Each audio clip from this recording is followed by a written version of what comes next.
Em uma projeção bem simplória para o ano que vem, ano de eleição, temos, entre outros nomes, 2 possíveis candidatos para a presidência do Brasil.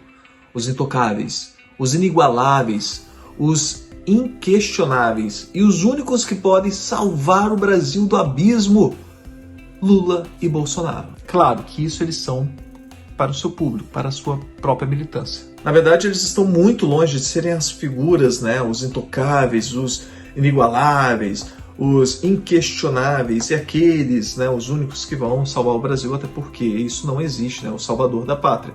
E eles fazem justamente o oposto, eles fazem o que eles dizem combater. Para você ter uma ideia, você não tem como combater a corrupção se não houver corrupção, então a gente combate a operação que está combatendo a corrupção, né? Acaba com essa operação, mantém a corrupção para continuar a narrativa de que o Brasil precisa ser salvo da corrupção e só tem um cara ali que vai salvar o Brasil disso. Na verdade, ele faz o oposto. Esse é apenas o romantismo político no qual criaram essa narrativa sobre essas duas figuras combatentes e opositoras, no qual um precisa do outro para que o Brasil não caia em um mal pior. Resumindo, um combate o outro, alimentando no povo o ódio dessa oposição. E olha que nem são tão diferentes assim. Acontece que a polarização não te permite sair dessa bolha, desalienar-se. Porque para ele, se você tem a decência, a moral e a responsabilidade cívica em não optar por um ou outro, você será o isentão, ou o traidor da pátria. 2 palavras novamente, isentão e traidor, em que utilizam sem fazer uma breve análise, um estudo de caso, né? Um estudo no cenário, no atual cenário, uma autocrítica. Então, vamos ajudar.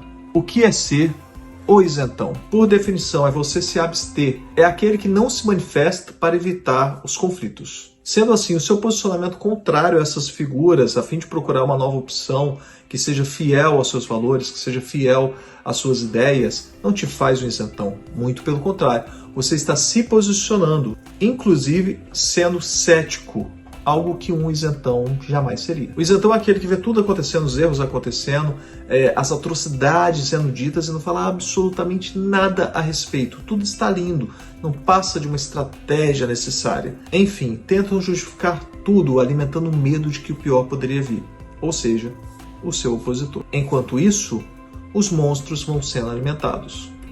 São os famosos passapano. E o traidor da pátria, né? Você que discordou de uma pauta, isso eu não estou falando nem que discordou de todo o governo, mas a partir de quando você discorda de uma pauta, uma tomada de ação do governo, você já é taxado de traidor da pátria. E sem dúvidas, esse é o melhor, porque não faz razão à coerência. Quer saber quem são os verdadeiros traidores da pátria? São aqueles que se envolvem em esquemas de corrupção. São os que rasgam o dinheiro público para alimentar inúmeros privilégios. São os que traem os compromissos feitos com a população durante a campanha para garantir seus benefícios e proteção jurídica para seus familiares e seus aliados, passando por cima de qualquer coisa. São os que dizem acabar com a corrupção, mas acabam com a maior operação de combate à corrupção que o Brasil já teve. São aqueles que negligenciam uma pandemia, colocando milhões de vidas em risco, inclusive aqueles que agradecem a chegada de uma pandemia apenas para politizar. E sim, podemos colocar na mesma caixa os verdadeiros isentões, os que se calaram nos governos anteriores e os que se calam no decorrer desse governo. Isso para aqueles que participam do debate político, mas se calam diante dos fatos. É aquele negócio, eu finjo que não vejo, finjo que não ouço, logo não falo. Abre-se uma observação que ninguém, absolutamente ninguém, é obrigado a participar, ser um ativo no debate político.